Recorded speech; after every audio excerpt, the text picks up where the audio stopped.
Assalamualaikum warahmatullahi wabarakatuh. Salam sejahtera buat kita semua. Kita lanjutkan kembali materi desain grafisnya. Topik pertama di sesi ini adalah bagian E, yaitu sekilas perkembangan desain grafis. Sejak abad ke-15, masyarakat telah meletakkan peranan seni dalam menambah nilai estetika dalam kehidupan mereka.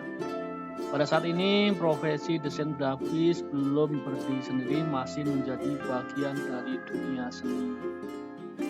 Pada abad ke-17, Henry Cole menjadi salah seorang yang paling berpengaruh dalam pendidikan desain di Inggris. Ia meyakinkan pemerintah tentang pentingnya desain dalam sebuah jurnal yang berjudul Journal of Design and Manufacture. Ia menyelenggarakan The Great Exhibition sebagai perayaan atas munculnya teknologi industri modern dan desain bergaya Victoria. Pada abad ke-18, tepatnya dari tahun 1891 sampai dengan 1896, percetakan William Morris Kelmscott mempublikasikan buku karya desain grafis yang dibuat oleh gerakan Art and Craft dan membuat buku dengan desain yang lebih bagus dan elegan untuk dijual kepada orang-orang kaya. Morris membuktikan adanya potensi pasar untuk produk-produk desain grafis. Morris juga memelopori pemisahan desain grafis dari seni rupa.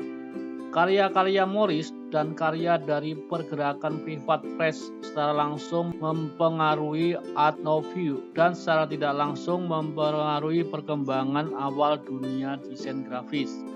Pada abad ke-19, komunikasi grafis menjadi bidang profesi yang berkembang sangat pesat sejak revolusi industri.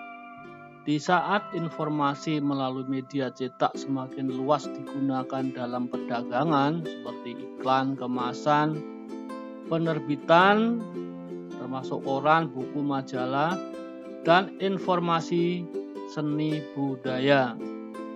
Perkembangan bidang ini erat hubungannya dengan meningkatnya kesadaran akan manfaat yang dapat dipetik dari keakuratan penyampaian informasi pada masyarakat. Kata graphic design kali pertama digunakan pada tahun 1922 di sebuah esai berjudul New Kind of Printing Calls for New Design yang ditulis oleh William Edison Wiggins, seorang desainer buku Amerika. Kemudian pada abad 20, peranan komunikasi yang diemban makin beragam, antara lain informasi umum seperti information graphic dan signage, pendidikan, mencakup materi pelajaran dan ilmu pengetahuan, pelajaran interaktif, pendidikan khusus. Juga persuasi seperti periklanan, promosi, kampanye sosial, dan pemantapan identitas seperti logo, corporate identity branding. Muncul istilah komunikasi visual sebenarnya juga merupakan akibat dari makin meluasnya media yang dicakup dalam bidang komunikasi lewat bahasa rupa ini, yaitu percetakan atau grafika, film atau video, televisi, web design, CD interaktif, gadget seperti Android, tablet, iPhone, dan lain-lain. Perkembangan itu telah membuat bidang ini menjadi kegiatan bisnis yang sekarang sangat marak melibatkan modal besar dan banyak tenaga kerja. Kecepatan perkembangannya pun berlomba dengan persiapan tenaga penunjang pada profesi desain grafis. Pada masa sekarang, yaitu abad 21 ini, peranan desain grafis menjadi sangat individual.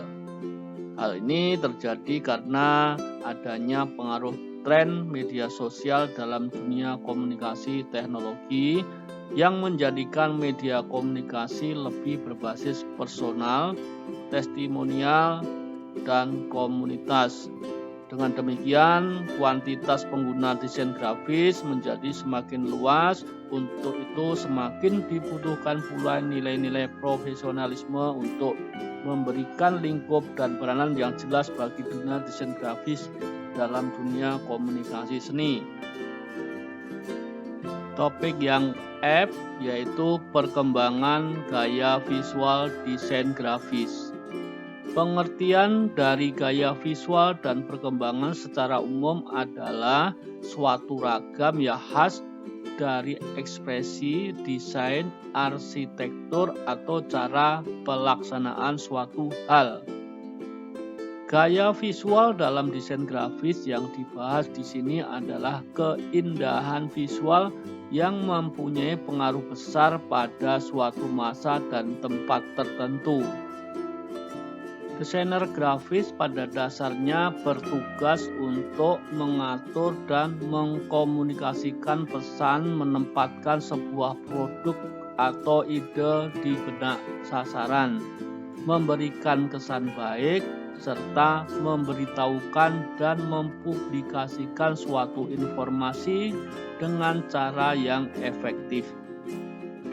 Dalam proses ini, gaya juga berarti sebuah cara untuk menginformasikan dan menandai pesan yang ditujukan bagi sasaran tertentu. Sejak era Victoria atau gaya desain grafis Victorian berkembang di Amerika, Inggris, dan sebagian besar benua Eropa sejak tahun 1820-an hingga tahun 1900-an hingga sekarang, desain grafis telah berfungsi melayani bermacam kebutuhan di sektor ekonomi dan budaya. Oleh sebab itu, gaya desain grafis berkembang beraneka ragam pula. Suatu gaya diciptakan karena alasan estetika, sedangkan yang lain dengan alasan politik. Ada pula berdasarkan keinginan untuk mendapatkan identitas bersama atau tuntutan komersil, serta berdasarkan landasan moral dan filsafat. Beberapa gaya dipengaruhi oleh seni murni atau fine art, atau ada yang terpengaruhi oleh industri. Beberapa gaya nasional bahkan menjadi sebuah gerakan internasional. Ada pula beberapa gaya yang bertahan hingga saat ini dan terus masih digunakan. Beberapa gaya tidak mampu bertahan dan hilang ditelan zaman. Beberapa gaya dihidupkan dan dipakai kembali hari ini dan bahkan dimodifikasi oleh generasi berikutnya. Berikut contoh art and craft design style pada tahun 1893.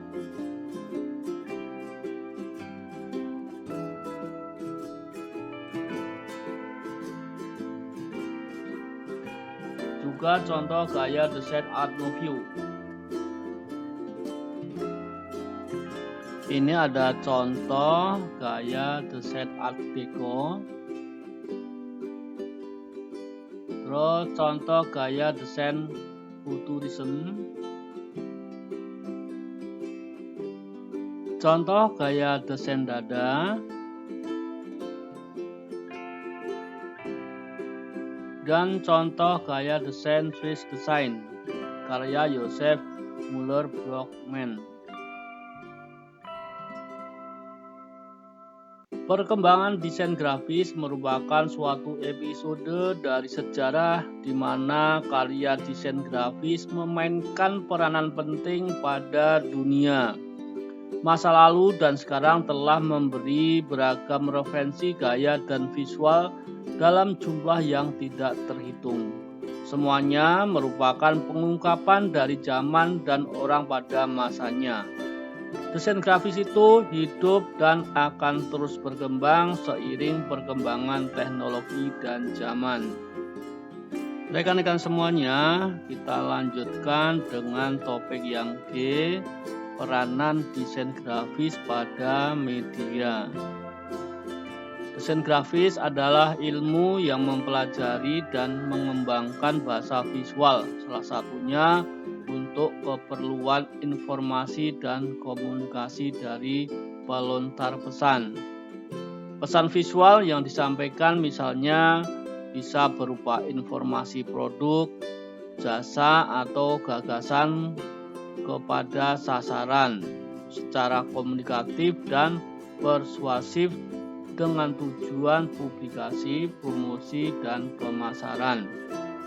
Ini menggunakan media informasi seperti televisi, website, majalah, surat kabar, brosur. Agar pesan dapat efektif dipahami, diterima, dan dapat mengubah sikap sasaran atau audiensi sesuai tujuan pemasaran, perlu diperhatikan hal-hal sebagai berikut. Yang pertama, komunikatif. Ya, ada 5 cara untuk membuat karya visual menjadi komunikatif bagi audiensi. Yang pertama, visualisasi pendukung agar mudah diterima oleh sasaran. Yang kedua, pelajari pesan yang akan disampaikan secara mendalam. Yang ketiga, pelajari kebiasaan dan hal-hal yang diminati atau diisukan oleh sasaran berkaitan dengan hal yang visual, seperti icon, gambar, dan elemen visual lain. Kemudian yang keempat, olah pesan secara verbal menjadi pesan visual dengan memperhatikan tanda-tanda pesan visual yang dipahami publik, mudah, gampang, dan nyaman dilihat atau dibaca. Kemudian yang kelima, buatlah sederhana dan menarik.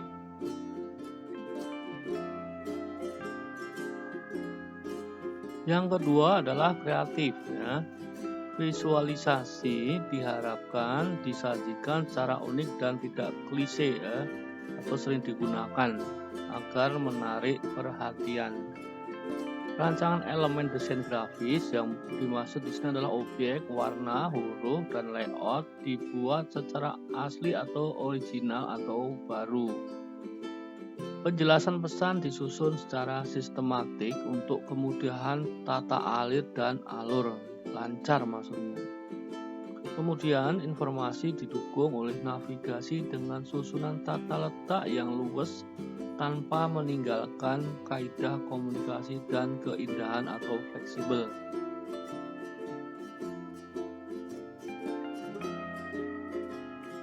Yang ketiga adalah sederhana. Visualisasi tidak rumit supaya kejelasan isi pesan mudah diterima dan diingat. Pengembangan yang kompleks dapat menimbulkan ciri khas terhadap suatu elemen visual. Hal ini akan lebih cepat menimbulkan kebosanan visual. Prinsip generalisasi diperlukan untuk menyederhanakan elemen visual menjadi elemen yang paling mendasar sehingga menimbulkan persepsi yang lebih luas dan lebih berumur panjang. Kemudian, agar pesan dapat efektif dipahami, diterima, yang keempat adalah kesatuan atau unity. Penggunaan bahasa visual yang harmonis, utuh, dan senada agar materi pesan dipersepsi secara utuh atau komprehensif yang menyatu dan harmonis di dalam sebuah karya grafis.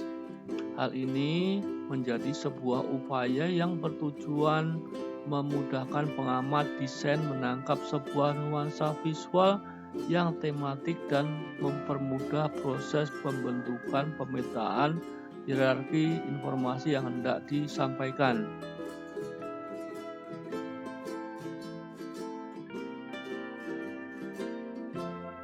Yang kelima, penggambaran objek dalam bentuk image yang presentatif. Gambar dapat berupa fotografi atau gambar informasi berupa tabel atau diagram dan gambar bergerak atau animasi dan film. Gambar dapat diklasifikasikan sebagai gambar latar belakang desain atau gambar objek yang dapat memperjelas informasi.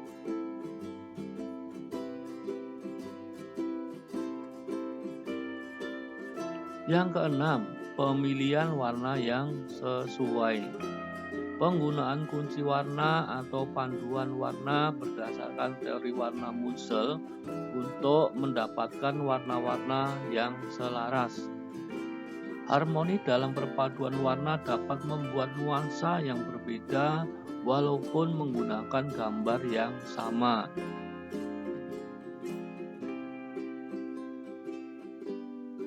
Yang ketujuh, tipografi atau font dan susunan huruf. Untuk memvisualkan bahasa verbal agar mendukung isi pesan, baik secara fungsi keterbacaan maupun fungsi psikologisnya, digunakan tipografi secara kreatif sesuai dengan keperluan dan tidak berlebihan. Seorang pakar desain grafis, Willem Caslon, mengungkapkan tipografi adalah permainan keseimbangan dari suatu kalimat, bentuk halaman, juga sebuah ungkapan visual yang membantu para pembaca memahami pesan yang terkandung dalam konten sebuah halaman.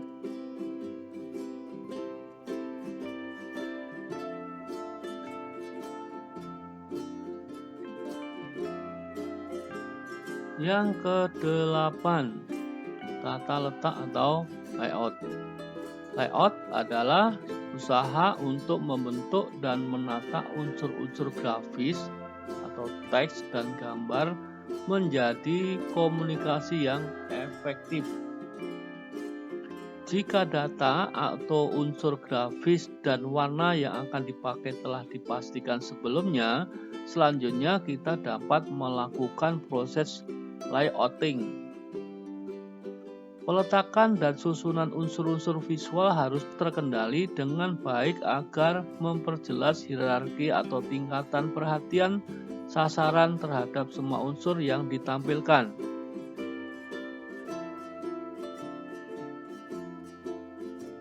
Kemudian yang ke-9, unsur visual bergerak atau animasi dan atau movie. Animasi atau movie yang dibuat sebagai daya tarik di media dan gadget. Sebelumnya dibutuhkan storyboard yang merupakan acuan beberapa gambar untuk panduan proses produksi. Agar pesan dapat efektif dipahami, diterima, yang ke-10 adalah navigasi atau icon. Icon navigasi berfungsi sebagai tanda untuk mengeksekusi arah atau tujuan yang hendak dikehendaki, maka gunakan icon navigasi yang akrab dengan konsisten agar efektif dalam penggunaannya. Icon dirancang sederhana, berkarakter dan menarik karena fungsinya hanya pemandu.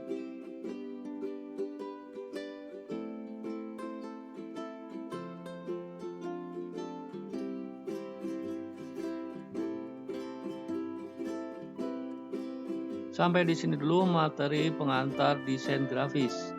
Ketemu lagi di materi komponen desain grafis. Kurang lebihnya mohon maaf. Sehat, sukses selalu buat rekan-rekan semua. Assalamualaikum warahmatullahi wabarakatuh.